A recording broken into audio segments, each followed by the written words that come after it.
So our next topic is maintenance of calibrator. Calibrator છે thermocouple calibrator, pneumatic calibrator, electronic calibrator and universal calibrator. મેં તમને જેમ કીધું એમ ચાર જ આનું જે છે જનરલ મેન્ટેનન્સ અને કેલિબ્રેશન પ્રોસિજર જે છે આવશે. So first of all, due to prevention of electric shock, keep distance of test lead from circuit. That means કે ઘણીવાર સર્કિટના ટ્રબલ શૂટિંગમાં જ્યારે કેલિબ્રેટરથી તમે કોઈ ટ્રબલ શૂટિંગ કરતા હોય તો કંઈક કરતા હોય તો ઘણીવાર જે છે શોક આવતો હોય માઇનોર, બરાબર, અમુક કરંટ અથવા અમુક જે છે લીડ્સના લીધે અંદર જે ઇન્ટરનલ સર્કિટ જે છે એના વોલ્ટેજની અંદર ફ્લક્ચ્યુએશન આવે, બરાબર, એની લીધે છે ક્યારેક સ્પાર્ક થાય, બરાબર, આવા બધા અમુક પ્રોબ્લેમ આવે. તો આના માટે due to prevention of electric શોકના જે છે પ્રિવેન્શન કરવા માટે એટલે કે ઇલેક્ટ્રિક આઘાત થતો ટાળવા માટે ટેસ્ટ લીડ એટલે કે જે તમે યુઝ કરો છો, બરાબર, જેને તમે કેલિબ્રેટરથી તમે આપો છો 420 અથવા તો ત્યાંથી તમે ચેક કરો છો, લ્યો છો અને તમે ડેટા જોવો છો, તો keep distance of test lead from circuit એટલે કે સર્કિટ જ્યાં હોય, બરાબર, એના અલગ જે સેપરેટ પોર્ટ હોય એ પોર્ટથી તમે જે છે તમારી ટેસ્ટ લીડને જે છે એ તમે શું કરો, સર્કિટથી દૂર રાખો. અધરવાઇઝ શું થાય કે ઘણી જગ્યાએ જે છે તમે એને ટૂંકમાં આવી રીતે થોડા ઘણા મિલી એમ્પિયરમાં ચેન્જીસ આવી ગયું હોય તો એમાં જે છે ડેમેજ થવાના ચાન્સીસ છે. ઇલેક્ટ્રિક શોક અથવા ડેમેજ છે થઈ શકે પર્ટિક્યુલર ઇલેક્ટ્રોનિક સર્કિટ જે હોય, કારણ કે આપણને ખ્યાલ છે ઇલેક્ટ્રોનિક સર્કિટ જે બધી હોય એકદમ મિલી એમ્પિયર મિલી વોલ્ટ ઉપર કામ કરતી હોય, બરાબર, એનું જે પર્ટિક્યુલર એક સેપરેટ અલગ અલગ જે બધા બ્લોક હોય એનું એવી રીતે મિલીવોલ્ટ મિલી એમ્પિયરમાં ટૂંકમાં જે છે એનું વર્કિંગ હોય. તો થોડા ઘણા મિલી એમ્પિયર તમે જો આપી દો બાય મિસ્ટેક બાય કોઇન્સિડન્સ, બરાબર, તો બી એની અંદર જે છે શોક આવી શકે, બરાબર. તો ટેસ્ટ લીડ તમે જ્યાંથી તમે ટેસ્ટ કરો છો, બરાબર, એને જે છે સર્કિટથી દૂર રાખો. એટલે કે જો હું એમ કહેવા માગું છું કે આ પર્ટિક્યુલર જે છે, બરાબર, અંદર જે ઇન્ટરનલ કે સર્કિટ કે એવું કાંઈ હોય તો ટેસ્ટ લીડ જે છે એ તમારી સર્કિટ પર ના ટચ થવું જોઈએ, બરાબર. અહીંયા તમે જે ટેસ્ટ લીડ તમે એટેચ કરેલી છે, બરાબર, અલગ અલગ જગ્યાએ, તો તમારી અંદર માની લો નીચે ગઈ સર્કિટ રાખેલી છે તો ત્યાં સર્કિટ ઉપર જે છે તે ટચ ન થવું જોઈએ, બરાબર, એનાથી દૂર રાખવાનું. આ બધા પોર્ટ ઉપર એવી રીતે કનેક્ટ કરવાની કે તમારી સર્કિટ ઉપર ટચ ન થાય, બરાબર. If needs come, then change test lead. It should be in good working condition. જો જરૂર પડે, બરાબર, તો ટેસ્ટ લીડને બદલાવું. ઘણીવાર શું થાય કે કેલિબ્રેટર અથવા તો જે છે કોઈ પણ મીટર હોય એમાંથી જે છે લૂઝ થઈ ગયું હોય એકદમ, બરાબર, એનો જે મેઇન પોર્ટ હોય ત્યાંથી, તો પર્ટિક્યુલર જે છે ટેસ્ટ લીડ જે છે એને શું કરો તમે, પર્ટિક્યુલર ટેસ્ટ લીડને તમે આવી રીતે અહીંયા પોર્ટ જે છે અમુક લૂઝ થઈ ગયો ચાલતું જ ન હોય તો તમારે આ જે છે ટેસ્ટ લીડ આખી શું કરવી પડે, બદલાવી પડે, બરાબર.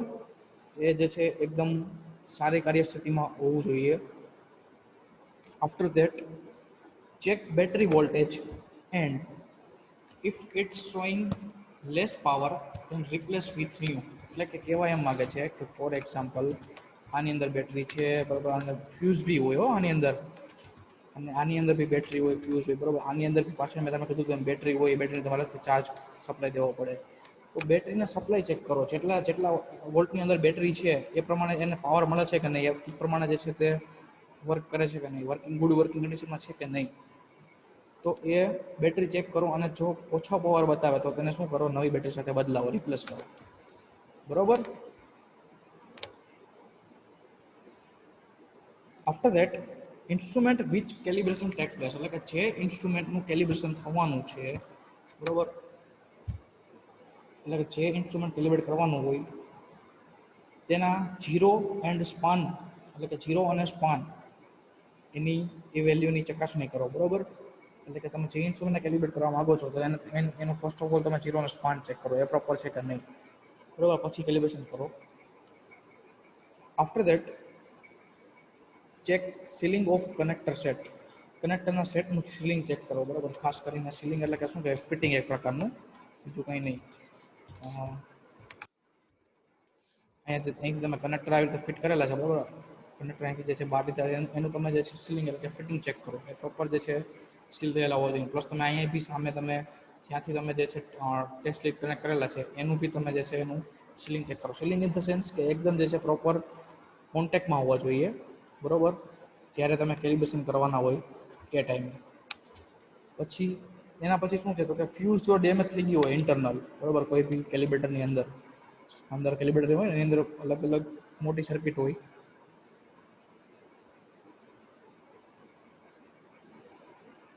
ઇલેક્ટ્રોનિક સર્કિટ, બરોબર. તો હાઈ વોલ્ટેજથી પ્રિવેન્શન માટે છે ને સોરી હાઈ કરંટના પ્રિવેન્શન માટે જે છે ફ્યુઝ રાખવામાં આવેલું હોય છે. ફ્લક્ચ્યુએશન આવે ને તો ફ્યુઝ જો જે છે ફ્યુઝ ડેમેજ થઈ ગયું હોય તો ફ્યુઝને રિપ્લેસ કરો અંદર, બરોબર.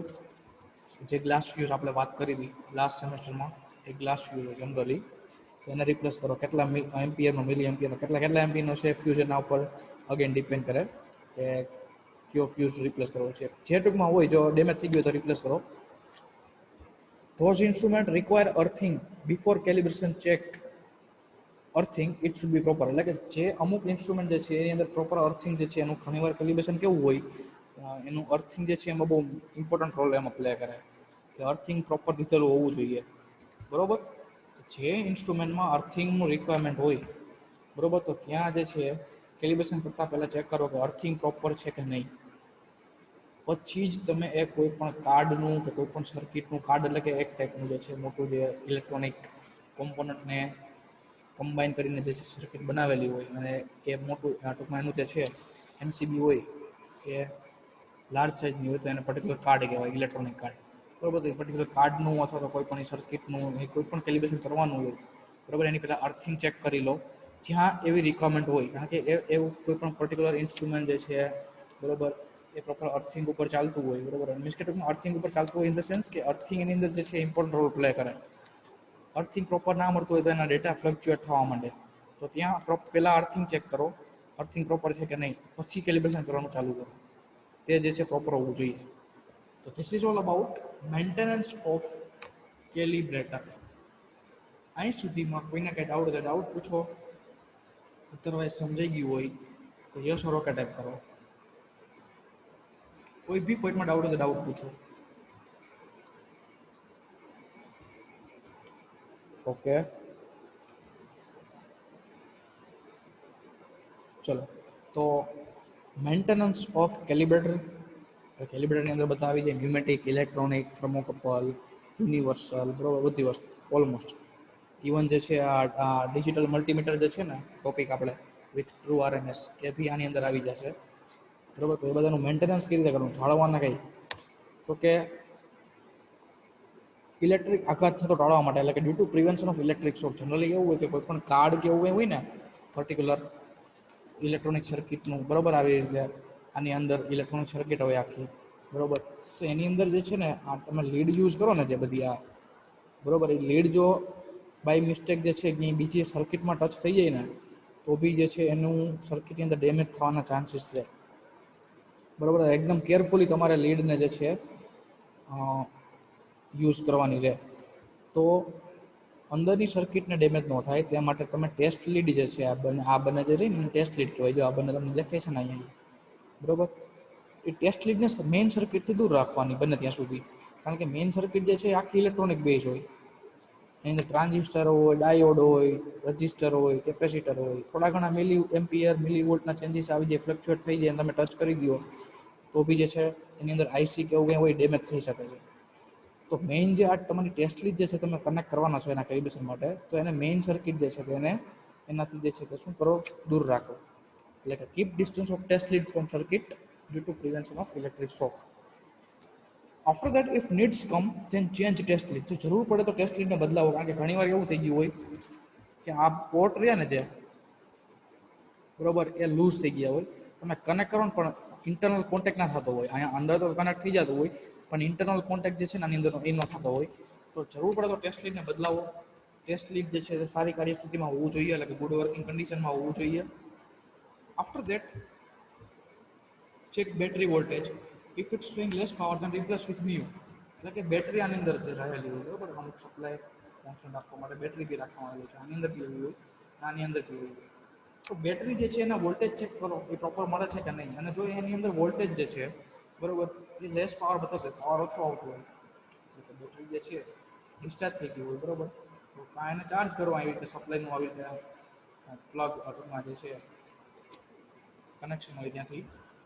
અધરવાઇઝ જો એવી જે છે અરેન્જમેન્ટ કન્ફિગરેશન ન હોય તો બેટરીને જે છે શું કરો, નવી બેટરી નાખીને રિપ્લેસ કરો, બરોબર. ઇન્સ્ટોલ બેટરી જે છે પ્રોપર વોલ્ટેજ જે છે એના કોન્સ્ટન્ટ હોવા જોઈએ, પ્રોપર વોલ્ટેજ કન્ડિશનમાં હોવી જોઈએ, પ્રોપર પાવર આપતી હોવી જોઈએ. After that instrument which calibration take place, કે જે ઇન્સ્ટ્રુમેન્ટનું કેલિબ્રેશન કરવાનું હોય તેના જીરો અને સ્પાન ચેક કરો. જીરો અને સ્પાન એટલે શું થાય કે મિનિમમ વેલ્યુ અને maximum value. For example thermocouple calibrate કરવાનું છે, તો થર્મોકોપલ આપણું છે 30 ડિગ્રી સેલ્સિયસથી 150 ડિગ્રી સેલ્સિયસ મેઝર કરે એની રેન્જમાં.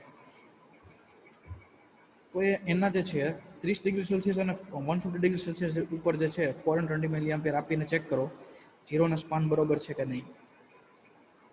બરોબર, જીરોના સ્પાનમાં પ્રોબ્લેમ ન હોવો જોઈએ, અધરવાઇઝ જે છે આખું કેલિબ્રેશન જે છે ડિસ્ટર્બ થઈ જશે, બરોબર. તો એના જીરોના સ્પાન કેલિબ્રેશન ચેક કરવા જરૂરી છે, બરોબર, 420 મિલી આપીને. After that check sealing of connector state, એટલે કે જ્યાં જ્યાં તમે ટેસ્ટ લીડ કનેક્ટ કરવાના છો, બરોબર, એનું પ્રોપર સીલિંગ ચેક કરો. અહીંયા કનેક્ટ કરેલી છે, અહીંયા કનેક્ટ કરેલી છે, પ્રોપર કનેક્ટ હોવી જોઈએ. અધરવાઇઝ શું થાય કે જ્યારે અમુક કનેક્ટ કરેલી પ્રોપર ન હોય, ફિટ કરેલું ન હોય, તો તમને પ્રોપર ડેટાની અંદર ફ્લક્ચ્યુએશન આવે, વેરિએશન આવે, બરોબર. તમારું કેલિબ્રેશન ડિસ્ટર્બ થઈ શકે છે, બરોબર. This is all about connect ceiling, એટલે કે ફિટિંગ એક પ્રકારનું. Check ceiling or fitting of connector set. After that those instrument require earthing. અમુક ઇન્સ્ટ્રુમેન્ટ એવા હોય કે એમાં જે છે અર્થિંગ ઉપર જે છે ને ડેટા જે છે ડિપેન્ડ હોય. અર્થિંગ એને પ્રોપર આપેલું હોવું જોઈએ. ખાસ કરીને જે એસપીએમ છે, બરોબર, ડસ્ટ મેઝરમેન્ટ છે, બરોબર, આ બધી વસ્તુ જે છે ને અમુક એવી રીતે અમુક ડેટા માટેના તમારા અમુક ઇન્સ્ટ્રુમેન્ટ હોય ને એ પર્ટિક્યુલર એની અંદર અર્થિંગ છે એક મોસ્ટ ઇમ્પોર્ટન્ટ રોલ પ્લે કરે. તો એની અંદર અર્થિંગ પ્રોપર હોવું જોઈએ કે સિસ્ટમ અથવા ઇન્સ્ટ્રુમેન્ટ, બરોબર. તો અર્થિંગ પ્રોપર ચેક કરો બિફોર કેલિબ્રેશન કરો એની પહેલા અર્થિંગ ચેક કરો ઇન્સ્ટ્રુમેન્ટ પ્રોપર છે કે નહીં, પછી કેલિબ્રેશન કરવાનું ચાલુ કરવાનું. અધરવાઇઝ શું થશે, ડેટા ફ્લક્ચ્યુએટ થશે ને તમારું, એના લીધે કેલિબ્રેશન ડિસ્ટર્બ થશે. જો અર્થિંગ પ્રોપર નહીં હોય ને, તમે ગમે એટલું કેલિબ્રેશન કરી રાખશો પણ અર્થિંગ પ્રોપર નથી, બરોબર, એવો ફોલ્ટ છે, એ પ્રોબ્લેમ છે, તો તમારું કેલિબ્રેશન પ્રોપર થશે નહીં, બરોબર. It should be proper, earthing proper હોવું જોઈએ. This is all about maintenance of calibrator. હવે કોઈને કંઈ ડાઉટ હોય તો ડાઉટ પૂછો એક્ટિવ પોઈન્ટમાં. સમજાઈ ગયું હોય તો યસ ઓકે ટાઈપ કરો.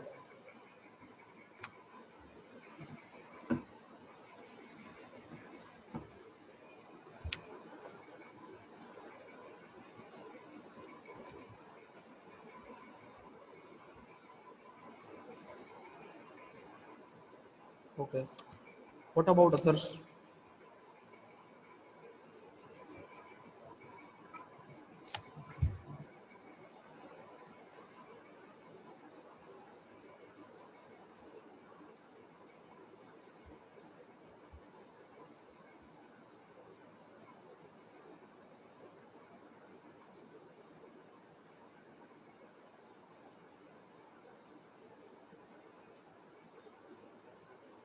ચલો ભાઈ, બાકીના સમજાઈ ગયું? સમજાઈ ગયું હોય તો રિસ્પોન્સ આપો. ઓકે ઓકે, ધેન હવે જોઈએ જનરલ કેલિબ્રેશન પ્રોસિજર ફોર કેલિબ્રેટર. હવે જો મેં તમને કીધું એમ કે આપણે જે અલગ અલગ ભણ્યા, અલગ અલગ વસ્તુ સ્ટડી કરી, એ બધી વસ્તુ જે છે એ જનરલ છે કે ન્યુમેટિક કેલિબ્રેટર આવવું હોય, યુનિવર્સલ કેલિબ્રેટર આવવું હોય. બટ જનરલી કેવું હોય કે તમે કઈ કંપનીનું પરચેસ કરો છો અલ્ટિમેટલી, બરાબર, કઈ કંપનીનું પરચેસ કરો છો, બરાબર, એના ઉપર આખું ડિપેન્ડન્ટ હોય.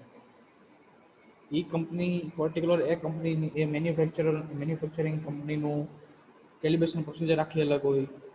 એના જે રેકોર્ડ રીડિંગ જે છે રેકોર્ડ કરવા માટેનું ટૂંકમાં ટેબલ જે હોય આખું સેપરેટ હોય, બરાબર. એટલે મેં અહીંયા હેડિંગ આપેલું જનરલ કેલિબ્રેશન પ્રોસિજર ફોર કેલિબ્રેટર, બરાબર. બધા કેલિબ્રેટર એવું નથી કે ન્યુમેટિક કેલિબ્રેટર જે છે તે આવું જ હોય, મેં તમને બતાવ્યું. અલગ અલગ કંપની, અલગ અલગ મેન્યુફેક્ચરર વાળા અલગ અલગ રીતે બી એને ડિઝાઇન કરીને ડેવલપ કરે, તો એના માટે એની કેલિબ્રેશન પ્રોસિજર અલગ અલગ હોય. એટલે જોઈએ general calibration procedure for calibrator. Follow standard calibration procedure as given in manual for an instrument. એટલે પહેલો પોઈન્ટ તો એ કે કોઈ બી ઇન્સ્ટ્રુમેન્ટનું તમે કોઈ બી કેલિબ્રેટરથી તમે કેલિબ્રેશન કરો છો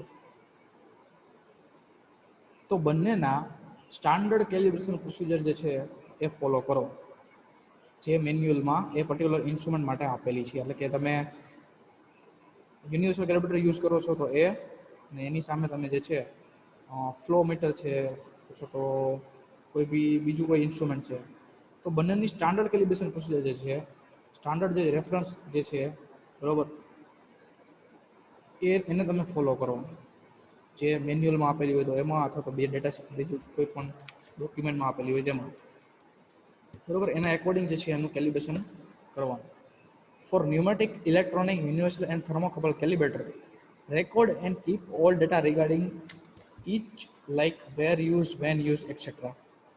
ખાસ કરીને તમે કેલિબ્રેટર યુઝ કરો એ ટાઈમે પર્ટિક્યુલર એના ડેટા જે છે કે ત્યાં એ પર્ટિક્યુલર ડેટા જે છે એના રિગાર્ડિંગ જે, બરાબર, એ તમારે રેકોર્ડ કરવાનો.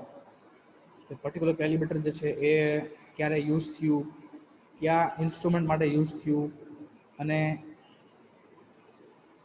પર્ટિક્યુલર જે છે કઈ જગ્યાએ યુઝ થયું, બરાબર, વેર, વેન, બરાબર, ક્યારે યુઝ થયું, કઈ જગ્યાએ અને કયા ઇન્સ્ટ્રુમેન્ટ માટે, એ બધા ડેટા જે છે રેકોર્ડ કરવામાં આવે. આ બધા કેલિબ્રેટરને યુઝ કરો ને ત્યારે તમે માની લો રિક્વાયરમેન્ટ આવી, લેબમાં લઈ આવ્યા કોઈ ઇન્સ્ટ્રુમેન્ટ, એને કેલિબ્રેટ કરવાનું છે, તો એને કેલિબ્રેટ કર્યા બાદ એનો ડેટા જે છે ને એ બધા રેકોર્ડ જે છે ને ફિલ કરવામાં આવે કે ભાઈ ડેટ હોય એની, એટલે કે આ તારીખે જે છે એનું કેલિબ્રેશન કર્યું હતું, તો એ તારીખ, આફ્ટર ધેટ કયો કેલિબ્રેટર તમે યુઝ કર્યું, યુનિવર્સલ કેલિબ્રેટર યુઝ કર્યું તો યુનિવર્સલ કેલિબ્રેટરનો સિરિયલ નંબર, બરોબર, એ એમાં એન્ટર કરવાનો. આફ્ટર ધેટ શું કેલિબ્રેટ કર્યું હતું, તો કે મિલી એમ્પિયર, બરોબર, મિલી એમ્પિયરથી જે છે સોર્સમાંથી મિલી એમ્પિયર આપીને જે છે કેલિબ્રેશન કર્યું હતું. તો મિલી એમ્પિયરના જે અલગ અલગ એના બી રીડિંગ જે હોય, 4 મિલી એમ્પિયર પર કેટલું બતાવ્યું, રેન્ડમ વેલ્યુ 20 મિલી એમ્પિયર, પછી કોઈ પણ રેન્ડમ વચ્ચેના ટૂંકમાં હવે 4 થી 5 રીડિંગ જે છે 5 પોઈન્ટ કેલિબ્રેશન જે છે એના ડેટા એન્ટર કરવાના આવે. એટલું તમે કેલિબ્રેશનમાંથી આપ્યું તો સામે ટૂંકમાં કેટલું રીડિંગ મળ્યું એ વસ્તુ એન્ટર કરવાની. આફ્ટર ધેટ એ પર્ટિક્યુલર જે છે ઇન્સ્ટ્રુમેન્ટમાં એ ટાઈમે ક્યાં ક્યાં રીડિંગ આવ્યા, બરોબર, તો એની પર્ટિક્યુલર વેલ્યુ એન્ટર કરવાની. પછી ક્યારે યુઝ થયું તો થઈ ગયું, બરોબર, કઈ જગ્યાએ યુઝ થયું એ બી લખી નાખવાનું. કઈ જગ્યાએ તો કે ક્યાં યુઝ થયું, તો કે ભાઈ કયા ડિપાર્ટમેન્ટમાં, તો કે ઇન્સ્ટ્રુમેન્ટ ડિપાર્ટમેન્ટમાં યુઝ કર્યું હતું, બીજા કોઈ પ્લાન્ટમાં યુનિટમાં જઈને ત્યાં કેલિબ્રેટ કર્યું હતું, તો એ વસ્તુ એન્ટર કરવાની. આફ્ટર ધેટ જેણે કેલિબ્રેટ કર્યું હોય, બરોબર, એની સિગ્નેચર, આવી રીતે જે છે એનો આખો ડેટા રેકોર્ડ કરવામાં આવે. After that calibration is simple and easier for particular calibrator. એટલે કે કોઈ પણ કેલિબ્રેટર માટે તમે ખરેખર તમે જોવા જાઓ, કોઈ પણ કેલિબ્રેટરનો યુઝ કરીને તમારે કેલિબ્રેશન કરવું હોય તો જનરલ અને સિમ્પલ છે, એકદમ ઇઝી. કારણ કે કેલિબ્રેટર જે છે ને એને તમે generally most of the source તરીકે યુઝ કરવાનો. સોર્સ એટલે શું, એક્સટર્નલ સોર્સ, એટલે કે એમાંથી તમે 420 મિલી એમ્પિયર આપી અને તમે એનું સામેના ઇન્સ્ટ્રુમેન્ટનું કેલિબ્રેશન કરી શકો, બરોબર. તો એકદમ ઇઝી છે એનાથી કેલિબ્રેશન કરવું. After that with standard or reference instrument verify calibrator reading with it. એટલે કે સ્ટાન્ડર્ડ અને રેફરન્સ ઇન્સ્ટ્રુમેન્ટને બી તમે આની અંદર યુઝ કરી, બરોબર, વેરીફાઈ કરી શકો છો કેલિબ્રેટરના રીડિંગ સાથે. કેલિબ્રેટરથી તમે જે વેલ્યુ આપીને તમે કેલિબ્રેશન કર્યું તમારા ઇન્સ્ટ્રુમેન્ટનું, એને જ તમે સ્ટાન્ડર્ડ અને રેફરન્સ ઇન્સ્ટ્રુમેન્ટ જે છે એની જોડે જે છે તમે વેરીફાઈ કરી શકો છો. કેલિબ્રેટરથી 420 મિલી એમ્પિયર આપીને તમે પ્રેશરના રીડિંગ જોયા, બરોબર, પ્રેશરને તમે સેપરેટલી એર પ્રેશર જે છે એર પ્રેશર આપી તમે એર પ્રેશર પ્રોવાઈડ કરી, એમાં બી તમે જોઈ શકો, અને તમે ત્યાં રેફરન્સ અને સ્ટાન્ડર્ડ ઇન્સ્ટ્રુમેન્ટ યુઝ કરીને તમે એને વેરીફાઈ કરી શકો કે પર્ટિક્યુલર રીડિંગ એટલા આવતા હતા કે નહીં. 420માં તો જનરલી એટલા બતાવ્યા. હવે હું એકચ્યુઅલીમાં જ્યારે હું એર સપ્લાય આપું છું મારો 3 to 15 PSIમાં, તો એ રીતે વેરી થાય છે કે નહીં, બરોબર. તો બંને રીતે તમે જે છે આ રીતે યુઝ કરી શકો છો અને વેરીફાઈ કરવાનું. એનું રીડિંગ, બરાબર. આફ્ટર કેલિબ્રેટરનો યુઝ થઈ ગયા પછી, સ્ટાન્ડર્ડ રેફરન્સ ઇન્સ્ટ્રુમેન્ટનો યુઝ થઈ ગયા પછી, જેમ કે થર્મોમીટર છે આપણે જોયું હતું એમ લાસ્ટ ક્લાસમાં, તો એને વેરીફાઈ કરવાનું. If error introduce then calibrate more times. Generally કેવું હોય, બંને જે છે કેલિબ્રેશન જે છે ને જનરલી કેવું હોય કે એક કેલિબ્રેટરથી અને એક સાઈડથી રેફરન્સ ઇન્સ્ટ્રુમેન્ટ બંને સાઈડથી જે છે કમ્બાઇન પ્રોસિજર હોય આખી, બરોબર, જેથી કરીને એરર જે છે એનો ખ્યાલ આવે. એવું ન હોય કે સેપરેટલી કેલિબ્રેટરથી સેપરેટ કરવાનું અને સ્ટાન્ડર્ડ રેફરન્સ ઇન્સ્ટ્રુમેન્ટ અથવા તો એક્ચ્યુઅલ જે છે તમારે જે સેમ્પલથી તમારે આપવાનું છે, બરોબર, ઇનપુટ, એ બંને સાઈડથી બંને જે છે એક જ સાઈડ બંને જે છે એટ અ ટાઈમ કરવામાં આવે. If error introduce then calibrate more times. જો એરર આવે તો અગેન કેલિબ્રેટ કરવા એને, બરોબર. અગેન સેમ પ્રોબ્લેમ ફાઉન્ડ, તો પાછું જે સેમ ટુ સેમ વસ્તુ જે છે એરર આવે, બરોબર, પ્રોબ્લેમ આવે, then check whole instrument by hardware as well as software too. એટલે કે આખા ઇન્સ્ટ્રુમેન્ટને હાર્ડવેર અને સોફ્ટવેર બંને રીતે જે છે બંને હાર્ડવેર અને સોફ્ટવેર વાઇઝ જે છે તેને આખા ઇન્સ્ટ્રુમેન્ટને ચેક કરો, એની ચકાસણી કરો કે પ્રોબ્લેમ ક્યાં છે. કારણ કે કેલિબ્રેશન કન્ટિન્યુઅસલી કરી છીએ તો એ પ્રોબ્લેમ આવે છે, બરોબર, એરર આવે છે, તો પછી ઇન્સ્ટ્રુમેન્ટની અંદર જ કંઈક ફોલ્ટ હોય, તો હાર્ડવેર અને સોફ્ટવેરની અલગ અલગ જે છે એના પેરામીટર એકોર્ડિંગ જે છે તેને ચેક કરો. રેગ્યુલરલી કેલિબ્રેશન કરો. Regularly calibration increase accuracy of an instrument as well as calibrator. Regularly કોઈ પણ ઇન્સ્ટ્રુમેન્ટનું કેલિબ્રેશન જો થાય તો એ પર્ટિક્યુલર ઇન્સ્ટ્રુમેન્ટ માટે અને કેલિબ્રેટર માટે એક્યુરેસી જે છે તે વધારે છે. એક્યુરેસી વધારે એનો મતલબ શું થયો કે એના ડેટા જે આપે, રીડિંગ જે આવે, એ ડેટા જે છે એ એક્યુરેટ મળે તમને, બરોબર. This is all about general calibration procedure for calibrator. આ સમજાઈ ગયું હોય તો યસ ઓર ઓકે ટાઈપ કરો, અધરવાઇઝ ડાઉટ પૂછો.